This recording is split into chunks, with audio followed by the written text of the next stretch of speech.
வணக்கம் நண்பர்களே. நிறைய பேருடைய கேள்வி, சில பேர் இப்படியும் கேட்பாங்க, ஏன் சாமியை கும்பிட்டா, சாமியை தினம் போய் வழிபாடு பண்ணனா காசு தந்துருமா, பணம் தந்துருமா அப்படின்லாம்.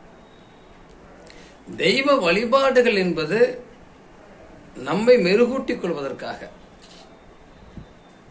நமக்கு ஒரு நல்ல வைப்ரேஷனை, நல்ல உடல் வலிமையை, நல்ல உடல் பலத்தை, உழைக்கக்கூடிய தன்மையை ஏற்படுத்தி கொடுக்கறதுக்காக. சாமியை கும்பிட்டோன்னு சாமியே பணம் தந்துடாது, அதுக்கான வாய்ப்பை ஏற்படுத்தி கொடுக்கும். நமக்கு உழைப்பு வேணும் இல்லை, உழைப்பு இல்லாமல் பணம் எங்கேருந்து வரும்?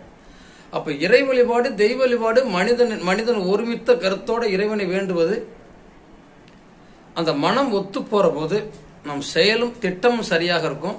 செயலும் திட்டமும் சரியாக இருக்கிற போது நாம் எடுக்கக்கூடிய முயற்சியில் வெற்றி வருவோம், பணம் சம்பாதிப்போம், வாழ்க்கையில் ரொம்ப மகிழ்ச்சியாக வாழ்வோம். அதற்கு நமக்கு ஒரு உந்து சக்தியை தருவதற்கு தான் நாம் இறைவனை வேண்டுகிறோம், இறைவன் வழிபாடு செய்கிறோம். அதுதான் இறை வழிபாடு. வாழ்த்துக்கள். வாழ்க வளமுடன்.